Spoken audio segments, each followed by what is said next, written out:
Hello everyone, welcome to all.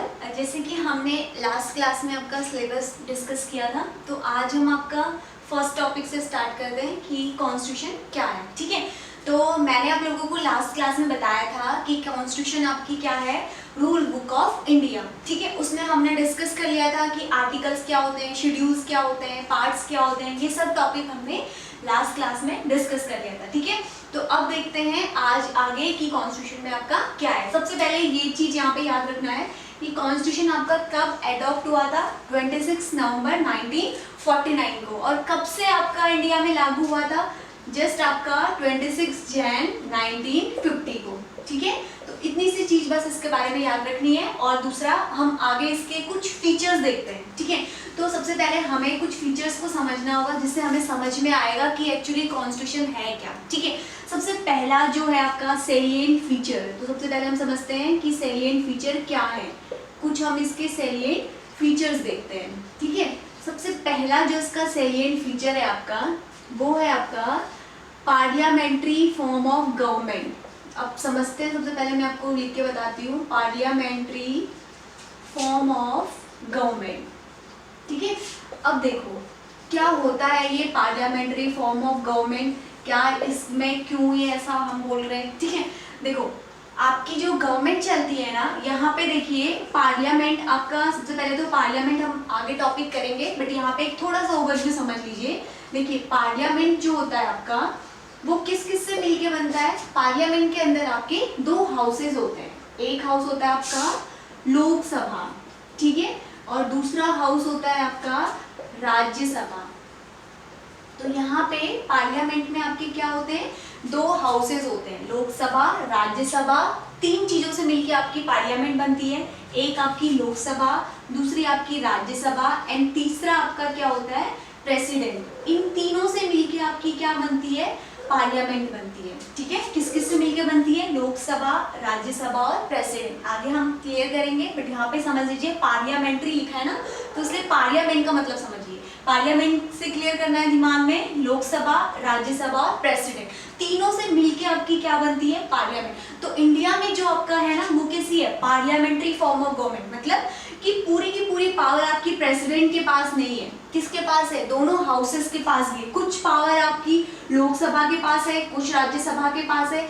For example, अगर हमें कोई भी बिल पास करना होता है, ठीक है, तो हम क्या होता है, सबसे पहले वो कहाँ जाता है, लोअर हाउस। लोअर हाउस किसको हम बोलते हैं, लोकसभा को। फिर कहाँ जाता है, राज्यसभा के पास। राज्यसभा क्या है, अपर हाउस। फिर किसके पास जाता है, प्रेसिडेंट के पास। जब दोनों हाउसेस से पास होता है, प्रेसिडेंट उसमें साइन करता है, तब जाके वो इंडिया में क्या होता है, आपका वो बिल या वो एक्ट लागू होता है। तो यानी कि सिर्फ प्रेसिडेंट अपनी मर्जी से कुछ भी नहीं कर सकता। अगर हम इंडिया को कंपेयर करें अमेरिका से, ठीक है, तो वहां पे देखिए प्रेसिडेंटल फॉर्म ऑफ गवर्नमेंट है। प्रेसिडेंटल फॉर्म ऑफ गवर्नमेंट का मतलब क्या है कि सारी पावर आपकी किसके पास है, प्रेसिडेंट के पास। प्रेसिडेंट जो बिल चाहे वो बिल एक्ट पास कर सकता है, जो उसका मन करेगा वो कर सकता है। क्यों, क्योंकि वहां पे कैसी फॉर्म ऑफ गवर्नमेंट है, प्रेसिडेंटल फॉर्म ऑफ गवर्नमेंट है। तो इस चीज से याद रखना कि कैसी इंडिया में कैसी फॉर्म ऑफ गवर्नमेंट है, पार्लियामेंट्री फॉर्म ऑफ गवर्नमेंट। तो कॉन्स्टिट्यूशन का पहला हमने सेलिएंट फीचर क्या देखा, पार्लियामेंट्री फॉर्म ऑफ गवर्नमेंट। ठीक है, अब दूसरा देखते हैं। दूसरा क्या है, देखिए दूसरा आपका मैंने बताया कि आपका जो इंडिया का कॉन्स्टिट्यूशन है वो कैसा कॉन्स्टिट्यूशन है, लेंथीएस्ट कॉन्स्टिट्यूशन है। तो दूसरा क्या है, सबसे बड़ा, लार्ज हम बोल सकते हैं, या लेंथीएस्ट कॉन्स्टिट्यूशन बोल सकते हैं। ठीक है, अब लेंथीएस्ट कॉन्स्टिट्यूशन है, तो देखिए इसमें फिर से बुक वाला एग्जाम्पल अपने दिमाग में लाएंगे। जब भी मैं सपोज मैं एक ऑथर हूँ, मैं कोई बुक लिखने जा रही हूँ, तो अचानक से मेरे दिमाग में आइडियाज नहीं आएंगे ना, मैं क्या करूँगी, 10 जगह से आइडियाज लूंगी कि हाँ ये बेस्ट है, देन मैं अपनी बुक पब्लिश करूंगी। तो सेम इसी तरीके से जब ये बहुत ज़्यादा लार्ज और रिटन कॉन्स्टिट्यूशन है, तो इसके लिखने के लिए भी बहुत ज़्यादा जगह से सोर्सेज लिए गए हैं। ठीक है, तो इसके सोर्सेज जो है आपके ड्रॉन फ्रॉम वेरियस सोर्सेज, अलग अलग जगह से हमने अलग अलग चीज़ें ली हैं। ठीक है, अभी हम आगे देखेंगे कि हमारे जैसे फंडामेंटल राइट्स हैं, वो हमने कहीं किसी दूसरी कंट्री के कॉन्स्टिट्यूशन से लिए हैं। ठीक है, पार्लियामेंट्री फॉर्म ऑफ गवर्नमेंट है, तो ब्रिटेन में भी आपकी पार्लियामेंट्री फॉर्म ऑफ गवर्नमेंट होती है। तो हमने कहाँ से लिया है वो चीज़, ब्रिटेन के कॉन्स्टिट्यूशन से। तो हमने हर एक चीज़ अलग अलग जगह से ले रखी है। जो भी चीज़ हमने कॉन्स्टिट्यूशन में लिखी है डिफरेंट डिफरेंट सोर्सेज से ली गई है। इसीलिए तो हमारे कॉन्स्टिट्यूशन को बनाने में इतना ज़्यादा टाइम लगा, 2 साल का। बाकी के अगर आप देखेंगे तो इतना ज़्यादा टाइम नहीं लगा है। ठीक है, तो इसीलिए सबसे बड़ा और सबसे ज़्यादा टाइम लिया है। तो क्या याद रखना है, दूसरा सेलिएंट फीचर क्या है, ड्रॉन फ्रॉम वेरियस सोर्सेज। ठीक है, अब नेक्स्ट देखते हैं थर्ड क्या है आपका, अगला फीचर क्या है, थर्ड फॉर्म है आपका, यहाँ पे आपका होता है तीसरी चीज जो आपकी है वो है आपकी फेडरल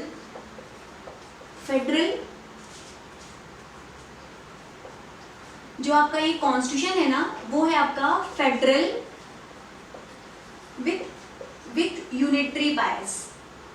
इसका मतलब क्या है, आप देखिए जो यहाँ पे आपका ये गवर्नमेंट वाला हम लोग देख रहे थे, ये मैंने लिख दिया आपका फेडरल विथ यूनिटरी बायस। इसका मतलब क्या होता है, देखिए जो हमारे यहाँ पे पावर है ना, फेडरल का मतलब होता है division of power between state and union. यहाँ पे देखिए कुछ पावर आपकी स्टेट को दी है, जैसे मैंने लास्ट लेक्चर में आपको बताया था कि 3 टायर पे गवर्नमेंट चलती है, देखा था हमने वहाँ पे। तो कौन कौन सी टायर थी आपकी, फर्स्ट कौन सी थी आपकी यूनियन, या हम इसको क्या भी बोलते हैं सेंटर। ठीक है, दूसरी टायर कौन सी थी आपकी स्टेट। तो 2 टायर पे गवर्नमेंट चल रही थी। तो यहाँ पे क्या है, देखिए फेडरल का मतलब क्या होता है, जहाँ पे पावर दोनों में डिवीजन होती है, यूनियन के पास खुद की कुछ पावर है और स्टेट के पास खुद की कुछ पावर है। ठीक है, तो फेडरल का मतलब क्या है, division of power between union and state. तो यहाँ पे जो फेडरल वर्ड लिखा है, तो जो इंडियन कॉन्स्टिट्यूशन है उसमें कैसी है आपकी, कैसी गवर्नमेंट चलती है, फेडरल फॉर्म ऑफ गवर्नमेंट, यानी कि यूनियन में अपना चलेगा और स्टेट में अपना चलेगा। बट यहाँ पे एक टर्म लिख दिया, देखिए विथ यूनिटरी बायस। इसका क्या मतलब है, देखिए फेडरल का मतलब तो समझ में आया, division of power between union and state. अब एक नया टर्म लिखा है यहाँ पे यूनिटरी बायस। इसका मतलब क्या होता है, देखिए सॉरी इसका मतलब क्या होता है, देखिए यूनिटरी बायस का मतलब क्या होता है, फेडरल तो समझ में आ गया होगा, बट कभी कभी क्या होता है, देखिए जो स्टेट की गवर्नमेंट है ना वो अपना काम सही से नहीं कर पा रही है, तो पूरी की पूरी पावर किसके पास चली जाती है, आपकी यूनियन के पास। जैसे कि हम फॉर एग्जांपल, जिसको हम लोग आगे टॉपिक में समझेंगे, इमरजेंसी बोलते हैं हम जिसको, उस सिचुएशन में क्या होती है, स्टेट की सरकार गिर जाती है, मतलब जो वहाँ पे गवर्नमेंट है वो इस लायक नहीं है कि वो अपनी स्टेट को कंट्रोल कर सके, तो वहाँ पे क्या लग जाती है, इमरजेंसी। एक टर्म नेक्स्ट हम समझेंगे इमरजेंसी, तो वहाँ पे आपका क्या लग जाता है, इमरजेंसी।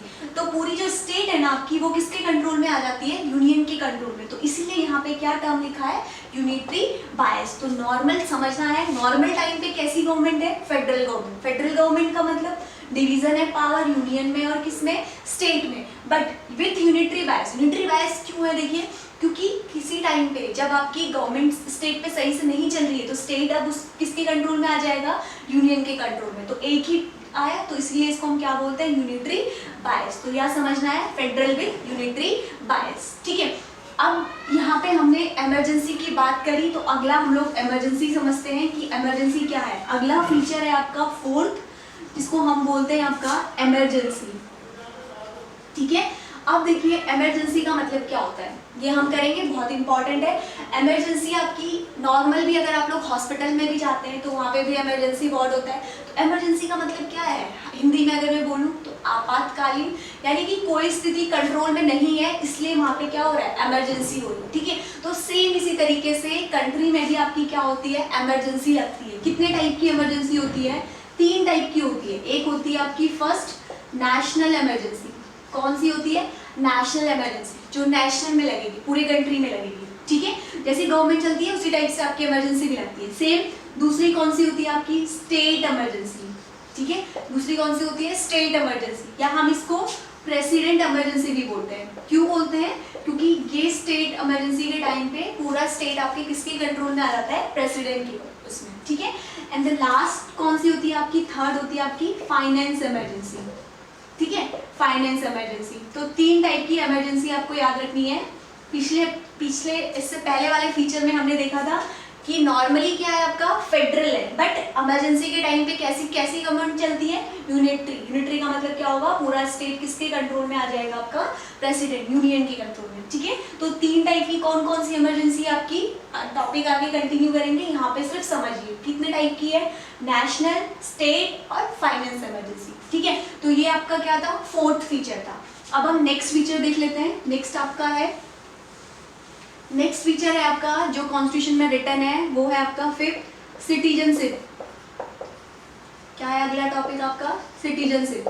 अब देखिए, अगर आप इंडिया के नागरिक हैं या किसी भी कंट्री की, हर कंट्री की अपनी क्या होती है, सिटीजनशिप होती है, ठीक है। तो इंडिया में कैसी सिटीजनशिप है, अगर आप इंडिया के पर्सन है तो आपके पास क्या है, सिंगल सिटीजनशिप है। सिंगल सिटीजनशिप है, कैसी है, सिंगल सिटीजनशिप। कैसे, इसको समझते हैं। अगर आप यूएसए या कहीं जाते हैं तो वहाँ पे आपके पास, वहाँ कैसी होती है, सिंगल नहीं होती, वहाँ पे कैसी होती है, डबल होती है, डबल सिटीजनशिप।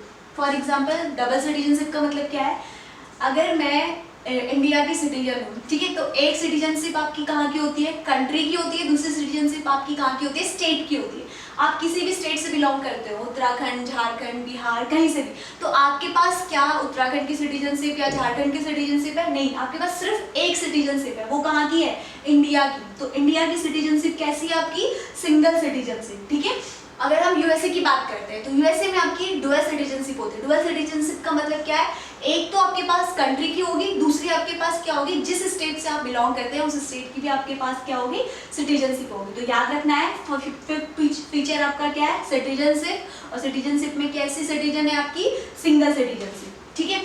नेक्स्ट हम फीचर देखते हैं, इसके बाद कौन सा है आपका, जो नेक्स्ट फीचर है आपका 6, वो है आपका फंडामेंटल राइट्स। इसको हम लोग शॉर्ट में FR लिखते हैं, ठीक है। फंडामेंटल राइट्स क्या है, अगर आप एक सिटीजन है इंडिया के तो आपके पास कुछ क्या है, राइट्स है, ठीक है, उसको हम क्या बोलते हैं, फंडामेंटल राइट्स। आगे हम कवर करेंगे डिटेल में, यहाँ पे सिर्फ समझ लीजिए, सेलेंट फीचर में एक पार्ट आपका क्या भी आता है, फंडामेंटल राइट्स। एक टर्म और आता है 7th फीचर में, हम उसको देख लेते हैं। यहाँ पे मैंने एक टर्म लिखा है DPSP।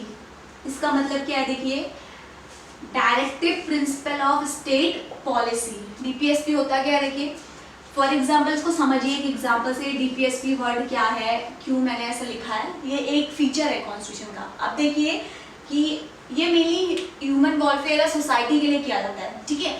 मैंने चाहा कि मैं कहीं पे कंपनी खोल दूं ताकि 10 लोगों को क्या मिल जाए, एम्प्लॉयमेंट मिल जाए, ठीक है। अब मैंने देखा कि मेरा फायदा नहीं हो रहा है तो मैंने क्या कर दी, कंपनी बंद कर दी। मैंने कंपनी बंद करी तो जितने भी 10 या 12 लोग मेरे अंडर काम कर रहे थे उन सबकी जॉब क्या हो जाएगी, चली जाएगी, ठीक है। तो क्या होगा, ये एक मेनली वो किसके थ्रू होता है, उनके पास ये होता है DPSP, ठीक है। अब ये है क्या, देखिए, फंडामेंटल राइट्स आपके लीगल होते हैं, मतलब अगर किसी ने आपसे आपके फंडामेंटल राइट छीन लिए तो आप कोर्ट पे जाके, सुप्रीम कोर्ट, हाई कोर्ट, किसी भी कोर्ट पे जाके आप क्या कर सकते हैं, अपनी बात रख सकते हैं, अपनी बातों को बोल सकते हैं। जैसे कि आपने देखा होगा चाइल्ड लेबर आपका एक फंडामेंटल राइट्स आता है, तो कोई भी अगर चाइल्ड फैक्ट्री में काम कर रहा है 14 साल से छोटा, तो आप उसके अगेंस्ट क्या कर सकते हैं, कंप्लेंट फाइल कर सकते हैं। बट DPSP में ऐसा नहीं होता, किसी ने अगर DPSP अपनी मर्जी से किया है, अपनी मर्जी से खत्म किया है, वो किसी भी कोर्ट में आप कोई भी वो नहीं कर सकते कि हमारे ये छीन लिया है, वो छीन लिया है। ये मेनली गांधीयन प्रिंसिपल पे वर्क करते हैं, ठीक है। तो ये चीज़ समझना है कि फंडामेंटल राइट्स और DPSP में मेन डिफरेंस आपको सिर्फ इतना रखना है कि फंडामेंटल राइट्स आपके क्या होते हैं, लीगल होते हैं, DPSP आपके क्या होते हैं, लीगल राइट्स नहीं होता है, ठीक है। अब इसके और फीचर्स देख लेते हैं, दूसरे फीचर्स क्या बच गए इसके। इसका एक फीचर हम अभी हमारा बचा है 3 टायर गवर्नमेंट। ये तो मैंने लास्ट लेक्चर में आपको समझा दिया था। 3 टायर गवर्नमेंट क्या होता है, जहाँ पे गवर्नमेंट कितने टायर पे चलती है, 3 टायर पे चलती है। तो ये हम लोगों ने लास्ट लेक्चर पे समझ लिया था, 3 टायर गवर्नमेंट। तो ये मेनली आपके सेलेंट फीचर्स थे जो हमारे लिए इम्पॉर्टेंट थे। क्यों थे, क्योंकि इनको समझने से ही हमें पता चलता है कि एक्चुअली कॉन्स्टिट्यूशन में क्या है, क्या चीज़ें लिखी गई हैं। तो अब हम इसके बाद आपका कवर करेंगे, सिर्फ हम लोग जैसे मैंने आपको बताया था कि 25 पार्ट्स हैं, ठीक है। तो हम सारे पार्ट्स को कवर नहीं करेंगे, हम सिर्फ वो पार्ट्स देखेंगे जो आपके एग्जाम के लिए इम्पॉर्टेंट है, ठीक है। आर्टिकल्स हैं, मैंने आपको बताए थे 370 आर्टिकल्स हैं, अभी हमारे 470 हो गए हैं, तो हम 470 आर्टिकल नहीं देखेंगे, हम सिर्फ वो आर्टिकल करेंगे जो आपके एग्जाम के लिए इम्पॉर्टेंट है। और हमारे शेड्यूल्स थे, हम शेड्यूल्स को कवर करेंगे, शेड्यूल्स 12 हैं तो इसको हम लोग कवर कर सकते हैं, ठीक है। तो सबसे पहले हम लोग पार्ट्स देख लेते हैं। पार्ट्स में मैं आपको सिर्फ वही पार्ट्स बताऊंगी जो इम्पॉर्टेंट है, ठीक है। तो स्टार्ट करते हैं पहले पार्ट्स से।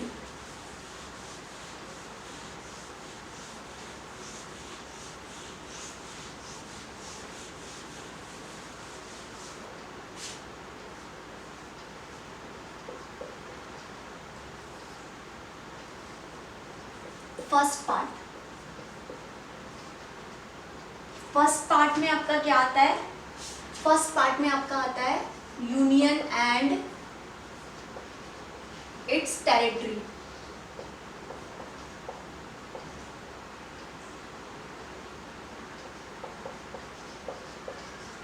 अभी क्या है, देखिए ये पार्ट आपके लिए इम्पॉर्टेंट है अभी, क्योंकि देखिए अभी आपका रिसेंटली आपका क्या हुआ है, देखिए आर्टिकल 370 हटा है, ठीक है। तो आर्टिकल 370 हटा है तो उसको क्या किया गया है, 2 यूनियन टेरिटरी में डिवाइड कर दिया गया है, ठीक है। इसको शॉर्ट में मैं लिख देती हूँ ताकि यूटी, ठीक है, शॉर्ट में मैं लिख देती हूँ यूटी, यूटी का मतलब है यूनियन टेरिटरी। तो क्या हुआ है, देखिए आर्टिकल 370 हटा है तो 2 यूनियन टेरिटरी में डिवाइड कर दिया है। कौन कौन सी है, एक है आपकी JNK और दूसरी कौन सी है आपकी लद्दाख। तो 2 यूनियन टेरिटरी में आपका डिवाइड कर दिया है। तो ये इंपॉर्टेंट बन जाता है कि कौन से पार्ट में आता है और कौन से शेड्यूल में आता है। तो हम लोग देख लेंगे अभी पार्ट्स। देखिए पार्ट किस में आता है, फर्स्ट में। इसमें हम लोग क्या देखते हैं, यूनियन टेरिटरी, ठीक है। तो अभी कितनी यूनियन टेरिटरी है ये मुझे बताना आप लोग, कितनी है टोटल अभी, ठीक है। तो फर्स्ट पार्ट में क्या आता है, यूनियन एंड इट्स टेरिटरी, ठीक है। सेकेंड पार्ट, ये टोटल हमारे 25 पार्ट्स हैं। ये एग्जाम के लिए इंपॉर्टेंट याद रखना है। टोटल नंबर ऑफ पार्ट्स कितने हैं, 25 पार्ट्स। बट हम लोग 25 पार्ट्स नहीं करेंगे, मैं अगेन फिर से रिपीट कर रही हूँ, हम लोग सिर्फ वो करेंगे जो इंपॉर्टेंट एग्जाम के लिए। तो फर्स्ट पार्ट हमारे लिए इंपॉर्टेंट है, तो हमने देख लिया फर्स्ट पार्ट में क्या आता है, यूटी। यूटी का मतलब क्या है, यूनियन एंड इट्स टेरिटरी, ठीक है। सेकेंड पार्ट, अब सेकेंड पार्ट में देखते हैं सेकेंड पार्ट में क्या है। सेकेंड पार्ट में आपका सिटीजनशिप, क्या है सेकेंड पार्ट में आपका, सिटीजनशिप। अभी हम लोगों ने डिस्कस किया था सिटीजनशिप। सिटीजनशिप आपका क्या थी, कैसी सिटीजनशिप है इंडिया में, सिंगल, ये भी याद रखना है। सिटीजनशिप भी अभी बहुत इंपॉर्टेंट है, बिकॉज अभी हम लोगों का बहुत ज़्यादा जो प्रोटेस्ट हुआ था सिटीजनशिप के ऊपर ही हुआ था। बहुत सारे लोगों को इलीगल माइग्रेंट इंडिया में आ रहे थे, जिसकी वजह से क्या हो रहा था, बहुत सारी प्रॉब्लम्स हो रही थी, ठीक है। तो ये दोनों पार्ट्स अभी हमारे एग्जाम के लिए इंपॉर्टेंट बन जाते हैं कि कौन से पार्ट्स में आता है।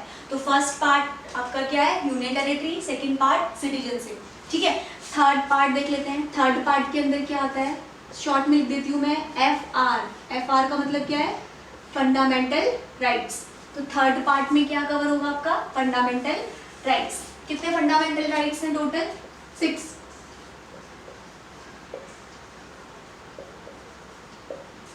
ठीक है। अब फोर्थ पार्ट में देखते हैं।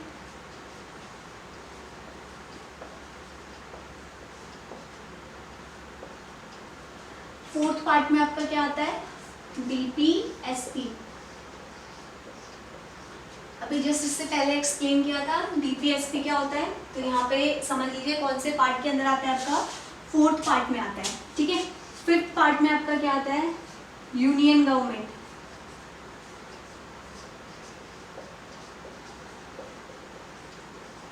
ठीक है, ये भी हमने समझ लिया। सिक्स्थ में आपका क्या आता है, स्टेट गवर्नमेंट।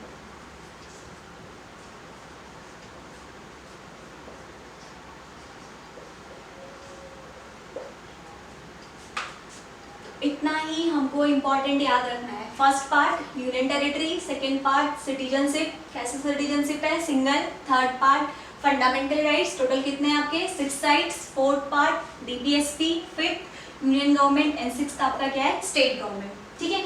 तो ये हमें पार्ट सिर्फ 5 ही याद रखने थे। अब हम आगे कंटिन्यू करेंगे आपका फंडामेंटल राइट्स, जो हमारे इंपॉर्टेंट है आर्टिकल। तो अब हम देखते हैं आपका शेड्यूल्स, ठीक है। तो शेड्यूल्स कितने थे, मैंने आप लोगों को बताया था पहले, कितने थे, 12। ये 12 कितने हैं अभी एट प्रेजेंट है। तो इससे पहले कितने थे, स्टार्टिंग में आपके कितने थे, टोटल 8 शेड्यूल्स थे, ठीक है। तो अब यहाँ पे हम लोग समझते हैं एक एक करके कि कौन कौन सा शेड्यूल है। सबसे फर्स्ट शेड्यूल जो है वो आपका किससे रिलेटेड है, स्टेट एंड यूनियन टेरिटरी। अभी हमने इससे पहले पार्ट्स किए थे, तो पार्ट्स में भी हमने देखा था कि पार्ट 1 में आपका क्या आता है, स्टेट एंड यूनियन टेरिटरी। तो सेम शेड्यूल्स भी क्या है आपका, स्टेट एंड यूनियन टेरिटरी। कौन सा शेड्यूल है आपका, फर्स्ट शेड्यूल है, ठीक है। सेकेंड शेड्यूल में देखते हैं। सेकेंड शेड्यूल में आपको क्या दिया है, अलावेंसेस। किसके अलावेंसेस की बात करी है यहाँ पे, प्रेसिडेंट, गवर्नर, प्राइम मिनिस्टर, जितने भी आपके ये है, इन सब के अलावेंसेस की बात कौन से शेड्यूल में करी जाती है, सेकेंड शेड्यूल में, ठीक है। थर्ड शेड्यूल आपका क्या देखिए, ओथ। ओथ का मतलब क्या होता है, शपथ, ठीक है। अब कोई भी प्राइम मिनिस्टर बनता है, प्रेसिडेंट बनता है, कुछ भी बनता है, तो सबसे पहले क्या करता है, ओथ समारोह होती है, उसकी शपथ होता है। तो थर्ड में क्या है, उसकी ओथ के बारे में बताया है। तो कौन सा शेड्यूल है आपका, थर्ड शेड्यूल, ठीक है। नेक्स्ट शेड्यूल क्या है देखिए आपका, अलावेंसेस ऑफ सीट्स। अब यहाँ पे किस चीज की सीट्स की बात करी है, अभी हमने पिछली क्लास में हमने देखा था कि लोकसभा और राज्यसभा 2 हाउसेस थे पार्लियामेंट में। तो देखिए लोकसभा में आपके, हम लोग डिटेल में आगे पढ़ेंगे, यहाँ पे समझिए, लोकसभा में आपके इलेक्शन होते हैं, डायरेक्ट इलेक्शन होते हैं, और राज्यसभा में आपके क्या होते हैं, इनडायरेक्ट इलेक्शन होते हैं, ठीक है। तो वहाँ पे हर स्टेट के लिए और यूनियन टेरिटरी के लिए कुछ सीट्स फिक्स है, तो उनके सीट्स की बात करी गई है यहाँ पे अलाउंसेस, एलोकेशन ऑफ सीट्स में, ठीक है। तो किसके सीट्स की बात करिए, राज्यसभा के सीट्स की बात करिए। नेक्स्ट है आपका देखिए schedule caste and schedule tribes, SC ST को भी कुछ प्रोविजंस मिले हैं आजकल, आपको पता होगा हर जगह उनके लिए रिजर्वेशन है, ये सारी चीजें। तो ये कौन से शेड्यूल में आता है, आपका 5th शेड्यूल में, ठीक है। 6th शेड्यूल देखते हैं, tribal area of ATMM। Tribal area देखिए, ट्राइब्स हैं बहुत सारे, हर स्टेट में आपके कुछ कुछ टाइप्स हैं, तो यहाँ पे कौन सी ट्राइबल एरिया, किस स्टेट की ट्राइबल एरिया को रिजर्वेशन दिया है। इसके लिए आपको ट्रिक याद रखनी है, ATM तो पता है सबको, उसमें एक एक्स्ट्रा एम लगा दे रहे हैं, ठीक है क्या ये, A से है आपका असम, T से क्या है त्रिपुरा, M से क्या है मेघालय, और इस M से क्या है आपका मिजोरम। तो याद रखना है tribal areas of ATMM, Assam, Tripura, Meghalaya और मिजोरम। नेक्स्ट है देखिए division of power. Division of power किसके बीच में बात करिए, दोनों हाउसेस के बारे में, लोकसभा और राज्यसभा, तो दोनों के डिवीजन पावर की यहाँ पे 7th शेड्यूल में बात करिए। उसके बाद आपका 8th शेड्यूल है आपका लैंग्वेजेस। अभी हमारे इंडिया में कितनी ऑफिशियल जो लैंग्वेजेस हैं 22 लैंग्वेजेस, तो उनमें उनके बारे में यहाँ पे बात करी गई है, कौन से शेड्यूल में, 8th शेड्यूल में। अब देखिए यहाँ से आगे को समझिए, 8th शेड्यूल तो मैंने आपको बताया कि जब कॉन्स्टिट्यूशन फ्रेम हुआ था तो उसी टाइम आपके ऐड हो गए थे, ठीक है, उसी टाइम ये पहले से बने हुए हैं। अब यहाँ से 9th 10th 11th 12th यानी कि ये क्या हुआ है, बाद में ऐड हुए हैं। तो जो भी चीज बाद में ऐड होती है, किसी चीज को हम ऐड करते हैं कॉन्स्टिट्यूशन में, तो मैंने आपको स्टार्टिंग लेक्चर में एक टर्म बताया था अमेंडमेंट। क्या बताया था, अमेंडमेंट। तो यानी कि अगर ये 9th शेड्यूल इसमें ऐड हुआ है तो किसके थ्रू होगा, ऐड किया है कुछ, तो थ्रू किसके हुआ है, आपका अमेंडमेंट, ठीक है। तो फर्स्ट अमेंडमेंट 1951, ठीक है। तो ये आपको याद रखना है, सबसे पहला आपका कॉन्स्टिट्यूशन फ्रेम हो गया था 1950 में। तो पहला जो अमेंडमेंट होगा कब होगा, 1951 में। तो सबसे पहले जो ऐड किया गया था वो कौन सा था, एक्ट्स एंड रेगुलेशंस, ठीक है। ये क्या एक्ट एंड रेगुलेशन क्यों लाया गया, देखिए कुछ हर चीज के लिए कोई फिक्स रेगुलेशन या एक्ट्स नहीं थे, तो उन सब चीजों को कंट्रोल करने के लिए एक नया आपका ऐड किया गया, जिसको हम क्या बोलते हैं, एक्ट्स एंड रेगुलेशन।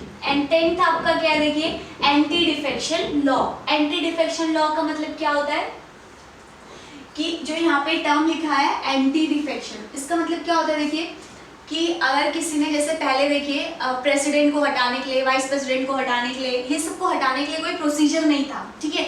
मतलब ये एक बार प्रेसिडेंट बन गए तो उसको कोई नहीं हटा सकता। बट आज के टाइम में अगर कोई प्रेसिडेंट की पोस्ट पे है तो आप उसको भी क्या कर सकते हो, उसकी सीट से हटा सकते हो। तो मैंने आपको एक टर्म बताया था कि हटाने के लिए क्या टर्म यूज करते हैं हम लोग यहाँ पे कॉन्स्टिट्यूशन में, इम्पीचमेंट, ठीक है, इस वर्ड को याद रखना। तो उसके लिए आपका नया शेड्यूल ऐड किया गया, वो कौन सा था, 10th शेड्यूल। अब देखिए 3 टायर गवर्नमेंट बताई थी मैंने आपको, तो 3 टायर गवर्नमेंट अगर बनी है तो उनको कॉन्स्टिट्यूशन प्रोविजन मिला है, इसीलिए 3 टायर में गवर्नमेंट चलती है, ठीक है। तो उनके लिए कौन कौन से शेड्यूल में लिखा गया आपका, 11th और 12th में। 11th में क्या है आपका पंचायत राज, और 12th में क्या आपका म्युनिसिपैलिटीज। तो ये सारे के सारे आपके क्या है, 12 शेड्यूल्स हैं। तो इसमें जो आपको सबसे इंपॉर्टेंट याद रखना है एग्जाम के लिए, वो भी मैं आपको बता देती हूँ, लैंग्वेजेस। बहुत फ्रीक्वेंटली पूछा जाता है कि लैंग्वेजेस कौन से शेड्यूल में आपका है, किस शेड्यूल में आपका, 8th शेड्यूल में। दूसरा आपको याद रखना है ट्राइबल एरिया, कौन कौन से ट्राइब्स को आपका रिजर्वेशन मिला है, कौन से स्टेट्स के, असम, त्रिपुरा, मेघालय और मिजोरम, ठीक है। उसके अलावा आपको देखना है कि ये किस शेड्यूल में है आपका 3rd टायर गवर्नमेंट, किसमें है आपका पंचायत राज और म्युनिसिपैलिटीज 11th और 12th में। फर्स्ट शेड्यूल तो आपको याद रखना ही है, अभी बहुत इंपॉर्टेंट है, स्टेट्स एंड यूनियन टेरिटरी। आप एटलीस्ट इतने शेड्यूल्स को आप लोगों को याद रखना है, ठीक है। तो हमने पार्ट्स कवर कर लिया, पार्ट्स में हमने 25 में से हमने 5 इंपॉर्टेंट पार्ट्स करे थे। सेकंड मैंने आपको शेड्यूल्स बता दिए सारे के सारे। अब लास्ट हमारा बचता है आर्टिकल्स, ठीक है। तो आर्टिकल में हम लोग सिर्फ फंडामेंटल राइट्स को कवर करेंगे, उसके आर्टिकल्स देखेंगे, बाकी जो इंपॉर्टेंट आर्टिकल होगा हम टॉपिक के साथ ही कवर करते जाएंगे। तो लास्ट टॉपिक हम लोग बस कर लेते हैं, आपका क्या बचा, आपका आर्टिकल्स। तो देख लेते हैं फंडामेंटल राइट, इसमें हम लोग किसके देखेंगे आर्टिकल, आपके फंडामेंटल राइट। अब बताइए कि कितने टोटल फंडामेंटल राइट्स हैं। मैंने लास्ट ही आपको बताया था कि टोटल कितने फंडामेंटल राइट्स हैं आपके, 6। कितने हैं टोटल, 6।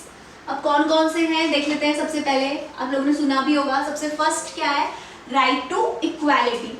जिसको हिंदी में हम लोग क्या बोलते हैं, समानता का अधिकार, right to equality. First article कौन सा है, फर्स्ट फंडामेंटल राइट कौन सा है, मौलिक अधिकार। फंडामेंटल राइट्स को हम लोग क्या भी बोलते हैं, मौलिक अधिकार, ठीक है। तो फर्स्ट कौन सा है, राइट टू इक्वालिटी, सबको समानता का अधिकार। दूसरा क्या है देखिए, सेकेंड आपका क्या है, right to freedom, right to freedom. Freedom का मतलब क्या होता है आपका, आजादी, जो जैसे चाहे वैसे रह सकता है, जिसको जो मैंने वो कर सकता है, ये सब आपके क्या है, कुछ फंडामेंटल राइट्स हैं। तो आपका किस में आता है, सेकेंड कौन सा है आपका, राइट टू फ्रीडम। थर्ड देख लेते हैं, थर्ड है आपका राइट अगेंस्ट एक्सप्लॉयटेशन। थर्ड क्या आपका, राइट अगेंस्ट एक्सप्लॉयटेशन,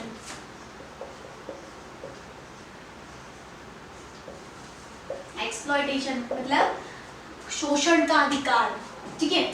उसके बाद आपका नेक्स्ट आपका आता है, याद रखना है, राइट टू इक्वालिटी, समानता का अधिकार, राइट टू फ्रीडम, स्वतंत्रता का अधिकार, राइट अगेन एक्सप्लॉयटेशन, समानता या शोषण का अधिकार। अगला है आपका right to freedom of religion, right to freedom of religion, freedom of religion. इसका मतलब क्या है कि आप जो धर्म चाहें वो रिलीजन आप एक्सेप्ट कर सकते हैं। आप चाहे तो आप क्रिश्चियन बन सकते हैं, आप चाहे तो आप हिंदू बन सकते हैं, आप चाहे तो मुस्लिम बन सकते हैं। ये क्या आपका right to freedom of religion, जो आपको चाहिए वो आप कर सकते हैं, ठीक है।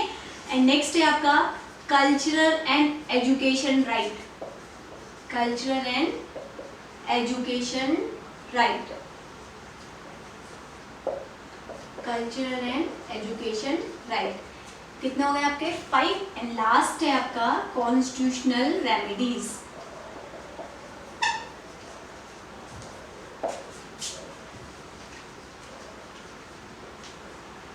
ठीक है। तो टोटल कितने आपके फंडामेंटल राइट्स है, 6। कौन कौन सा है, एक बार फिर से हम लोग देख लेते हैं। फंडामेंटल राइट्स कहाँ से कहाँ तक आपका आर्टिकल कवर करता है, 12 to 35। आर्टिकल भी याद रखना है, कहाँ से कहाँ तक आपका कवर करता है, 12 से लेके 35 तक, ठीक है। तो सबसे पहला आपका कौन सा है, राइट टू इक्वालिटी। इक्वालिटी का मतलब क्या होता है, समानता। नेक्स्ट क्या है, राइट टू फ्रीडम, फ्रीडम का मतलब आजादी। नेक्स्ट कौन सा है, राइट अगेन एक्सप्लॉयटेशन। उसके बाद right to freedom of religion. And next क्या है आपका cultural and education rights. And last आपका क्या है, कॉन्स्टिट्यूशनल रेमेडीज। अब हम इसके आर्टिकल्स देख लेते हैं। राइट टू इक्वालिटी कौन से आर्टिकल में आता है, आर्टिकल 14 से लेके 18 तक आपका क्या होता है, राइट टू इक्वालिटी, ठीक है। उसके बाद आर्टिकल 19 से लेके 20 तक आपका क्या होता है, राइट टू फ्रीडम। उसके बाद आपका ये 22 तक आएगा आपका, आर्टिकल 19 से 22, यहाँ पे आपका आएगा 23 एंड 24, ठीक है। उसके बाद आपका कवर होता है 25 से 28, ठीक है। Right to freedom of religion आपका कौन सा आर्टिकल कवर करेगा, 25 से 28। अब आपका बच गया cultural and education right. Culture and education right आपका आएगा 29 से 30। एंड लास्ट आपका बच गया कॉन्स्टिट्यूशनल रेमेडी, ये आपका कवर करता है आर्टिकल 32, ठीक है। अब इसको याद करने की ट्रिक देख लो कि कैसे आप लोगों को याद रखना है ये सारे आर्टिकल। इसको आपको याद रखना है, E square F square C R, ये आपको एक फॉर्मूला याद रखना है। इससे आपके सारे फंडामेंटल राइट्स कवर हो जाएंगे। ई स्क्वायर का मतलब क्या है, देखिए ई स्क्वायर का मतलब है कि 2 बार आपका ई आएगा, ठीक है। एफ स्क्वायर का मतलब क्या है, 2 बार आपका एफ आएगा। और सी आर का मतलब क्या है, कॉन्स्टिट्यूशनल, कल्चरल और यहाँ पे आपका रेमेडी। जैसे ई स्क्वायर बात करिए तो देखिए राइट टू इक्वालिटी, फिर आपका क्या है, राइट अगेन एक्सप्लॉयटेशन। तो ये 2 ई स्क्वायर से आपके ये दोनों कवर हो जाएंगे, याद रखना है। 2 ई स्क्वायर का मतलब क्या है, इक्वालिटी और एक्सप्लॉयटेशन। नेक्स्ट क्या है आपका एफ स्क्वायर। एफ स्क्वायर का मतलब क्या है, एफ से याद रखना है कि एफ टर्म दोनों फ्रीडम की बात करेगा। एक जगह पे क्या है, राइट टू फ्रीडम, और दूसरी जगह पे किस चीज की बात कर रहा है, right to freedom of religion. तो यहाँ पे दोनों बार क्या आएगा आपका, freedom, right to freedom of religion. अब 2 टर्म आपके बचे हैं सी आर। सी आर का मतलब क्या है, सी से आपको क्या समझना है, कल्चरल एंड एजुकेशन राइट। और लास्ट आपका क्या है, आर से क्या है आपका, कॉन्स्टिट्यूशनल रेमेडीज। तो ये सारे आपके फंडामेंटल राइट्स यहाँ पे कवर हो जाते हैं। नेक्स्ट वीडियो में हम लोग आपके कवर करेंगे कॉन्स्टिट्यूशनल बॉडीज, सॉरी, हम लोग करेंगे सेंट्रल गवर्नमेंट, फिर स्टेट गवर्नमेंट, सारे में हम लोग डिफरेंस देखेंगे। तब तक आप लोग पढ़िए। All the very best.